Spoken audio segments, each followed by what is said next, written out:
El sentido de la vida es algo que cada uno lo va a deducir, porque me encantaría que pensáramos juntos. No tengo ninguna intención de convencer sobre algo de tal complejidad, pero me hace muchísima ilusión que juntos pensemos.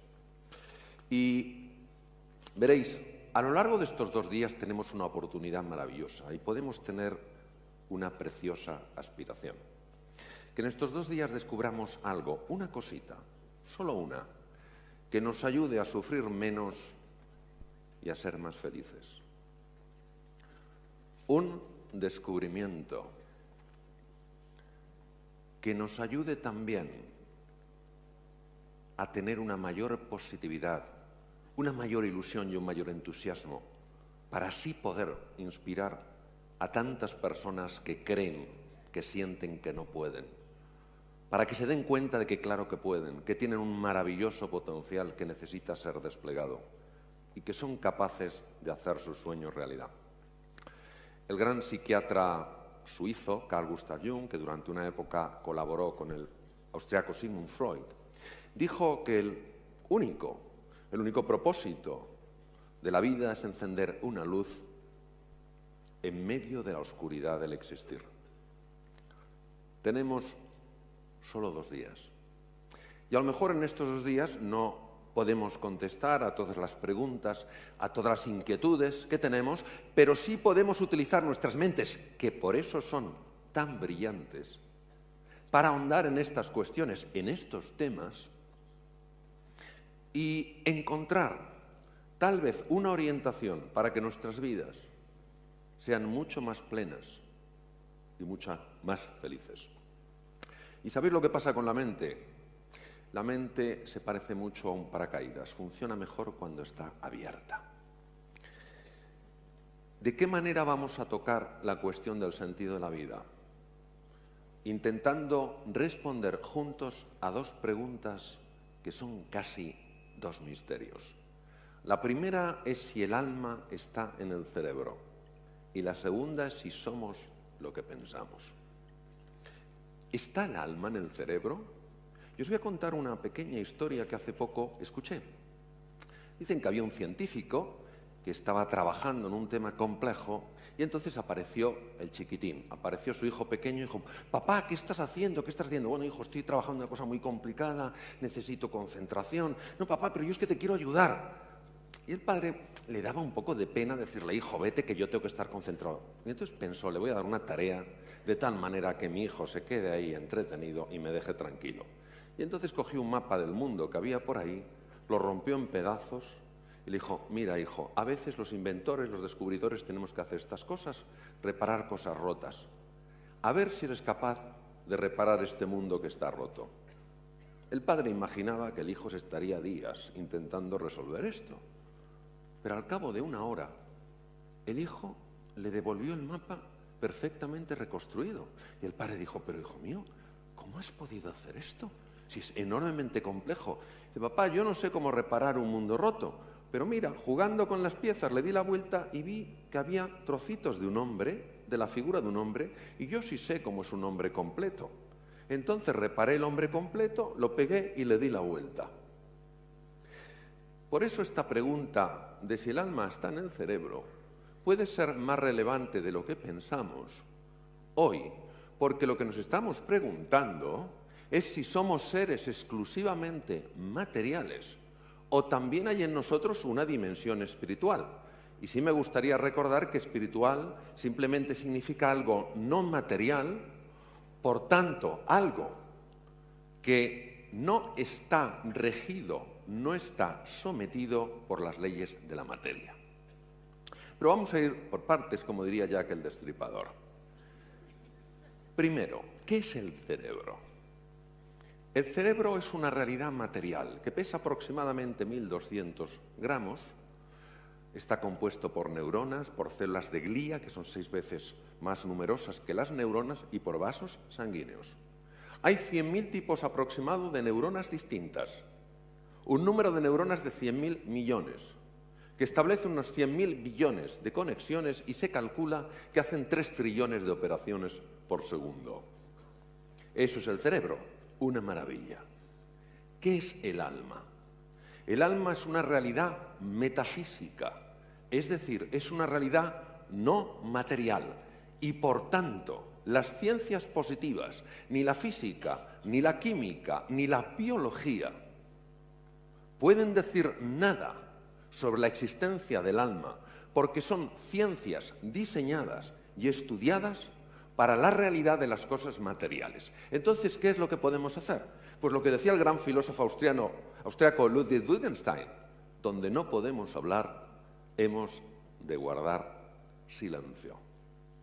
Ahora bien, ¿cuáles son las consecuencias de pensar que el ser humano es exclusivamente material?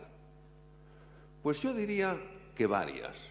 La primera es que si somos seres exclusivamente materiales, no puede haber libertad. ¿Por qué? Porque la materia está completamente determinada por las leyes de la materia y en consecuencia no podríamos hacer nuestra la frase del existencialista francés Jean-Paul Sartre: libertad es lo que tú haces con lo que a ti te han hecho. Porque seríamos puras máquinas de reacción, no habría respuesta. Pero vamos más allá. ¿Cuáles serían las consecuencias de pensar que nosotros somos exclusivamente seres materiales? Vamos a ver.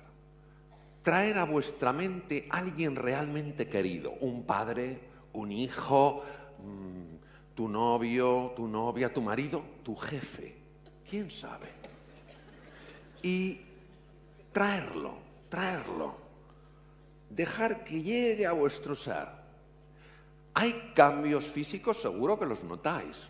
Hay cambios cerebrales, por supuesto. El núcleo accumbens ha empezado a soltar dopamina. Las zonas prefrontales han empezado a liberar neuropéptidos, endorfinas, encefalinas, anandamidas, un montón de cosas. Ahora, dejadme que os haga una pregunta. ¿Pensáis que ese amor que sentís por ese ser querido puede ser reducido exclusivamente a un saco de neuronas y de neurotransmisores? ¿O hay algo más? Y en tercer lugar, si consideramos que el ser humano es exclusivamente un ser material, es mucho más fácil que estemos inclinados a tratarnos como objetos, como medios para nuestros fines, como medios para aumentar el capital. Observar lo que está ocurriendo ahora.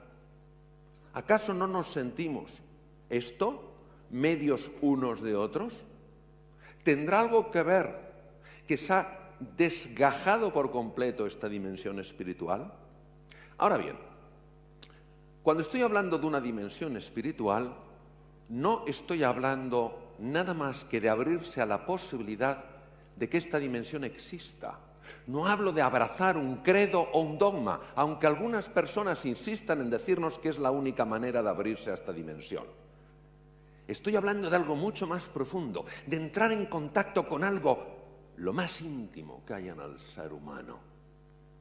Y en esta época, donde andamos todos, da la sensación tan perdidos, una época donde sabéis que está multiplicándose el consumo de ansiolíticos y antidepresivos, los psicólogos han comentado que ha aumentado un 30% el número de consultas, yo me pregunto si acaso la recuperación de esta dimensión no nos sacaría de la edad de la ansiedad en la que vivimos. Si recuperar esta dimensión, por lo menos abrirnos a la posibilidad de que exista, no ayudaría a nuestras mentes a estar más serenas, no ayudaría a cultivar nuestra sabiduría y abrir nuestro corazón. El gran escritor Víctor Hugo decía: siéntete por un instante como un pajarito, apoyado sobre su débil y frágil rama mientras canta.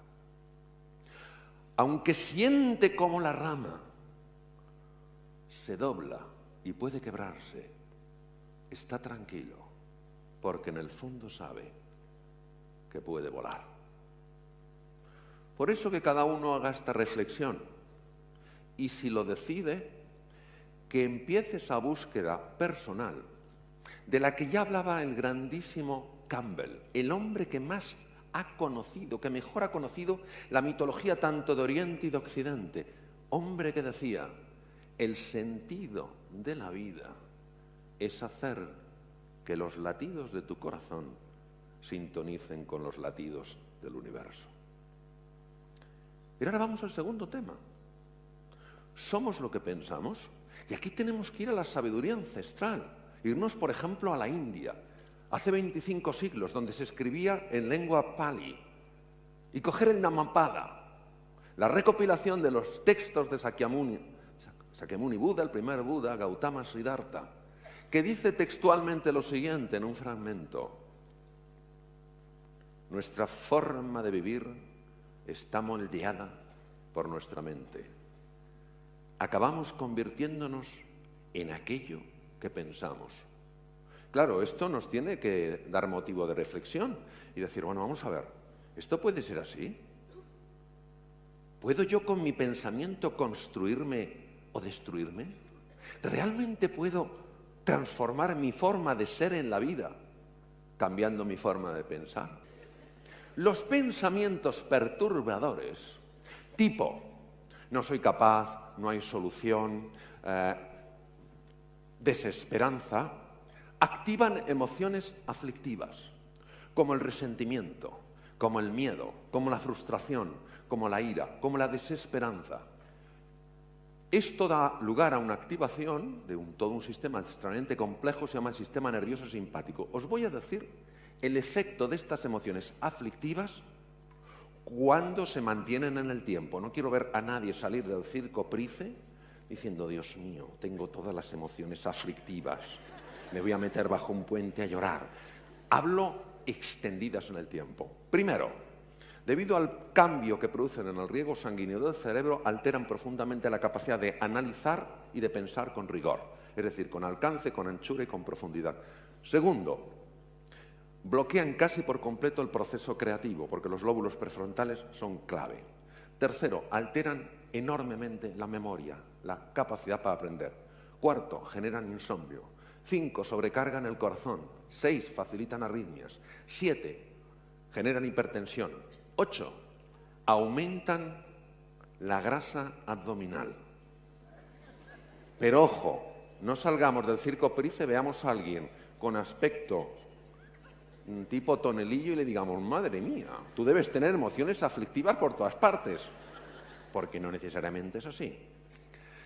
9, alteran la coagulación, aumentan la coagulación, con la posibilidad de strokes, accidentes cerebrovasculares. 10, producen úlceras pépticas, cólones irritables, gastritis crónica, reflujo gastroesofágico, producen osteoporosis, destruyen la masa muscular. Esto es muy serio. Es decir, realmente el pensar nos altera profundamente. Y veréis, todos tenemos hábitos de pensamiento, algunos de los cuales son muy negativos. Que fijaos, no los vivimos como ideas, sino como creencias, como certezas absolutas. Y el gran filósofo José Ortega y Gasset decía, las ideas las tenemos, en las creencias estamos. Y estas creencias disfuncionales sobre nosotros, sobre el mundo, alteran por completo la percepción de las cosas. Es decir, acabamos viendo según pensamos. Imaginaros lo que es ponerse unas gafas oscuras, olvidarte de que te has puesto esas gafas y observar el mundo así. Hay veces que nos envuelven emociones como la ira, el resentimiento, la frustración, y las vemos tan sólidas que creemos que no podemos hacer nada, que no tenemos un camino. Es como si fuéramos espectadores en una película, en un drama, y de repente nos convirtiéramos en el personaje. No, la persona está oculta por el personaje. La persona no es el personaje.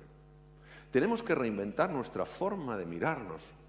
Tenemos que recordar que lo más importante no es lo que está delante de nosotros ni lo que está detrás de nosotros, sino lo que está dentro de nosotros. Es un trabajo precioso, es un trabajo consistente, donde poco a poco vamos aflorando toda nuestra grandeza, todo nuestro ser. Me voy a despedir con unas palabras de Kahlil Gibran, que decían: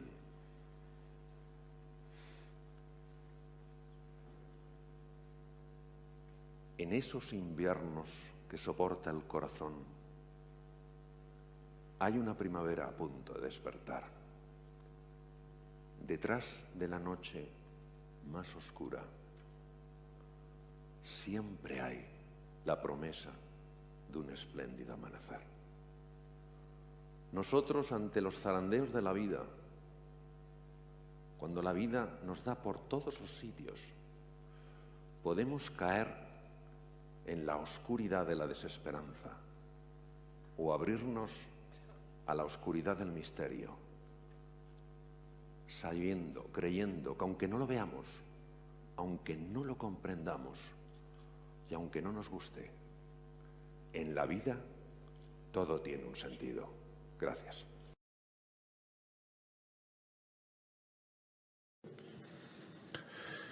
No se trata de conocer mi verdad. Vosotras sabéis que muchas veces, con frecuencia, de forma no intencionada, buscamos imponer nuestra verdad a los demás, considerando que nuestra verdad es la verdad, que lo que vemos es toda la realidad y no solo un pequeño aspecto de la realidad. Esta reflexión que vamos a hacer juntos es para descubrir la verdad acerca de mí. Que cada uno haga su reflexión para que se mire hacia adentro. Es un viaje interior.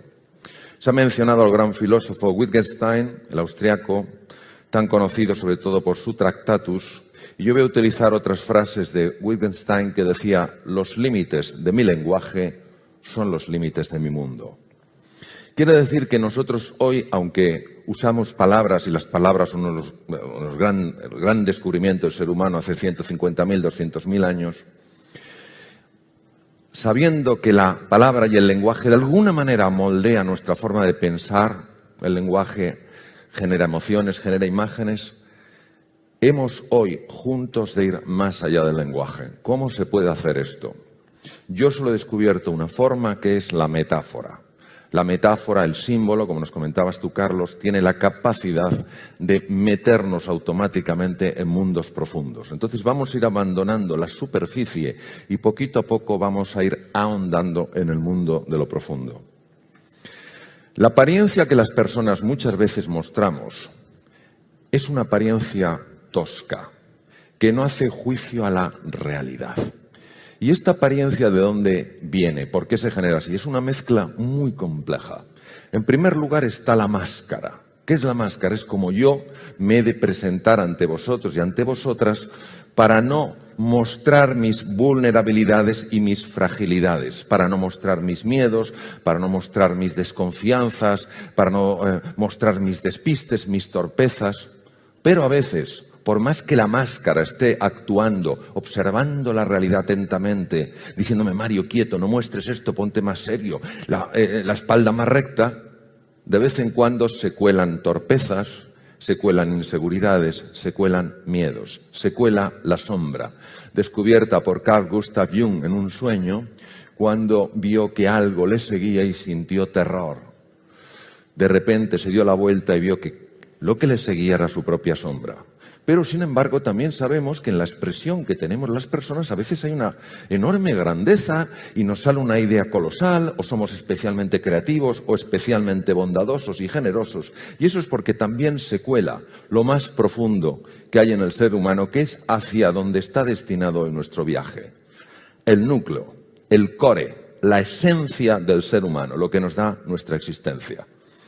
Si nosotros vamos abandonando un poco el pensamiento, lo cual se consigue a través de la reflexión profunda, la meditación, el silencio, del que tú nos hablabas tan bellamente, Javier, el silencio, cerrar los ojos, y empezamos a alejarnos de este diálogo incesante que a veces tenemos, esta jaula de grillos, penetramos en el núcleo de la geoda. Y en el núcleo de la geoda, que es el mundo del inconsciente, ya no hay pensamiento, solo hay una experiencia directa con la realidad, una intuición profunda de lo que eres. Y el primer estrato que nos encontramos es la sombra. ¿Qué es la sombra? Todo aquello de ti, no solo que no te gusta, sino que crees que no es aceptable y has sumergido en las profundidades de la inconsciencia porque crees que si lo muestras vas a ser rechazado.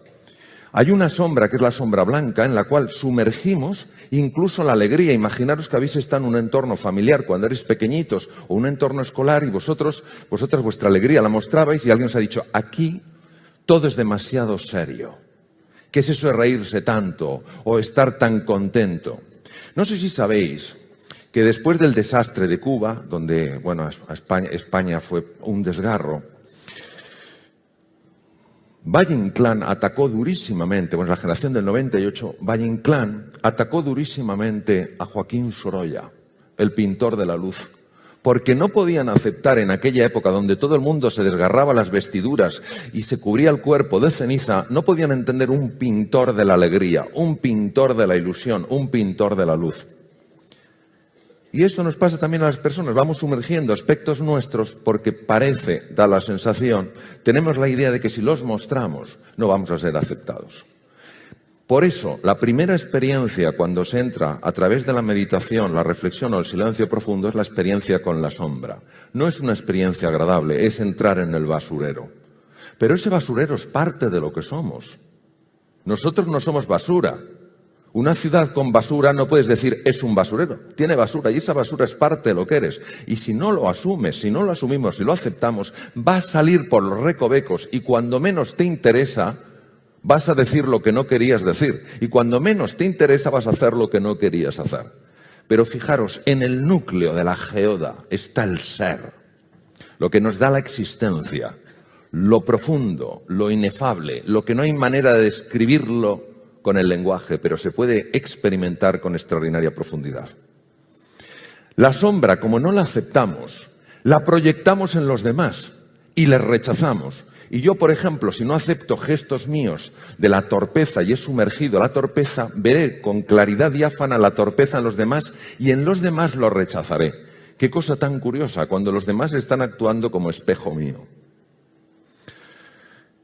Nelson Mandela, 27 años en Robben Island, por su condición de ser un hombre de color y por ir en contra del apartheid. Durante 3 años odió a sus carceleros. Supo que su hijo probablemente no había muerto en un accidente, sino en un asesinato, y no le dejaron ir al entierro. Pero a los 3 años descubrió que tan esclavo es aquel, tan prisionero es aquel que está detrás de unas rejas, como aquel que es prisionero de su odio. Y decidió dedicar su vida, aunque a lo mejor jamás saliera de prisión, a la reconciliación. Este hombre, en el discurso como presidente de la nación sudafricana, utilizó unas palabras maravillosas de la gran escritora norteamericana Marianne Williamson y dijo: el ser humano no tiene miedo a su oscuridad, tiene miedo a su luz. Vivimos tanto en la cáscara, en la superficie, incluso en contacto con la sombra, que no se nos ha pasado por la cabeza, como tan maravillosamente escribía Carlos, que si encendiéramos un poco la antorcha, veríamos que además de las telarañas, además de las paredes viejas y agrietadas, hay un tesoro de incalculable valor que somos cada uno de nosotros. Don Juan Ramón Jiménez, no corras. Ve despacio, que donde tienes que ir es a ti solo. Voy a utilizar otra metáfora para hablar de este mundo por la enorme sutileza y porque se escapa el lenguaje. Imaginaros que fuéramos olas. Una ola que tiene un nivel de conciencia elevado sabe que está hecha de mar y por tanto ve a otra ola, sea más alta, más baja, más ancha, más delgada, y la reconoce como de la misma naturaleza y por tanto sería absurdo que tú atacaras a algo que es de tu misma naturaleza. Pero ¿qué pasaría si la ola se hubiera olvidado de que está hecha de mar y solo se fijara en su forma y dijera: yo soy una ola y tú eres una ola diferente y no hay nada que me una a ti en la distancia? Ese momento que no se sabe cuándo se originó es cuando surge en el ser humano la creencia que creemos que hay, o entendemos que es la más profunda, que anida en el ser humano y que es el ego. El ego es una creencia de enorme profundidad en la separación. Cada ola se ve separada del resto. Por tanto, si tú, otra ola, desapareces, te estrellas con una roca, ¿qué más me da si tú eres distinta a mí? De ahí nace el egoísmo, el ensimismamiento, el centramiento exclusivamente en uno. Pero si yo reconozco que tú, ola, vas a estrellarte contra una roca, pero entiendo que tú y yo somos unidad porque somos océano, ya me importa y jamás te podrá hacer daño. Esta creencia se genera muy pronto en el ser humano, probablemente va de generación en generación y nacemos con ella. Y tiene un arraigo importantísimo a nivel del cerebro. Cuando somos niños, al sentirnos aislados, aunque vivamos en una familia y vivamos en un entorno cultural, al sentirnos aislados, al sentirnos en peligro, al sentirnos indefensos, cualquier experiencia que tengamos de pequeñitos, que incremente esa sensación de pequeñez, de aislamiento, de miedo, de impotencia, va dejando un recuerdo probablemente en ciertas regiones del cerebro y fundamentalmente en los núcleos amigdalinos. ¿Qué ocurre? Que cuando somos mayores eso está ahí y vamos a un sitio, vamos a una fiesta, nadie nos hace ni caso y ese no sentirte aceptado inmediatamente produce un disparo en esas estructuras cerebrales. Vamos a un sitio, encontramos la incertidumbre, no sabemos cómo controlar, ¡cha!, se vuelve a disparar la pistola. ¿Qué ocurre en el cerebro cuando se dispara este trigger, cuando se dispara esta pistola, este gatillo? Hay cambios muy profundos. Y el primero, como os he comentado, es que ciertas áreas del cerebro, la amígdala, ciertas áreas del hipotálamo, el hipotálamo lateral, se ponen en marcha y dan lugar a una reacción de alarma. Fijaos, no digo de alerta, no digo estar atento, digo de alarma. Cuando esta reacción de alarma se produce, estamos probablemente ante el origen de la violencia, porque sale la bestia que hay en nosotros, sale Mr. Hyde. Y Mr. Hyde en ese momento se siente aún más ola separada del resto, más amenazada y necesita tener, poder, controlar, someter. Pero esto no es porque el ser humano en su núcleo no tenga bondad, verdad o belleza.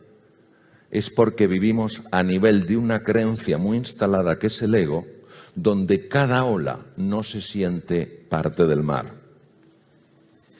Cuando las personas somos violentas, es porque tenemos miedo y porque sufrimos. Detrás de todo acto de agresividad hay una persona que sufre y que muestra su sufrimiento, curiosamente, haciendo sufrir a los demás. Otra cosa importantísima que me encantaría compartir con vosotros. Cuando se activan los centros de alarma en el cerebro, en la amígdala, en el hipotálamo lateral, se desconecta por completo o casi por completo las áreas más importantes del cerebro humano para pensar con claridad, para tomar buenas decisiones, para aprender, para ser creativo. Es decir, las áreas de la inteligencia se desconectan. On, el sistema de alarma.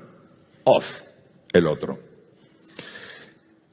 El budismo no es una religión en el sentido habitual que utilizamos, aunque religión viene de religare, que es volver a unir lo separado. Es una filosofía. Y los budistas, Sakyamuni Buda, el príncipe Gautama Siddhartha, fueron grandes y son grandes investigadores de la mente. Yo he tenido algunos maestros budistas que me han ayudado a entender aspectos de la mente. Y fijaros qué interesante. Su receta, su camino en 7 pasos para ir reduciendo el poder que esa creencia tiene en nosotros. No te sientas ofendido. Libérate de la necesidad de ganar. Libérate de la necesidad de tener razón. Libérate de la necesidad de sentirte superior. Libérate de la necesidad de tener más y más. Libérate de la necesidad de identificarte con tus logros. Yo soy mis logros, yo soy mi estatus, yo soy mis títulos académicos, yo soy... No, tú eres mucho más que eso. Tú tienes unos títulos académicos, tú tienes una formación, tú tienes unos años, tú tienes una nacionalidad, tú eres mucho más que eso. Sé amable, pues, Platón, sé amable, pues cada persona con la que te cruzas está librando su ardua batalla. Si cada persona fuera un libro, nos daríamos cuenta de que la historia de su interior es mucho más valiosa que la portada. El opuesto al amor no es el odio. No puede serlo.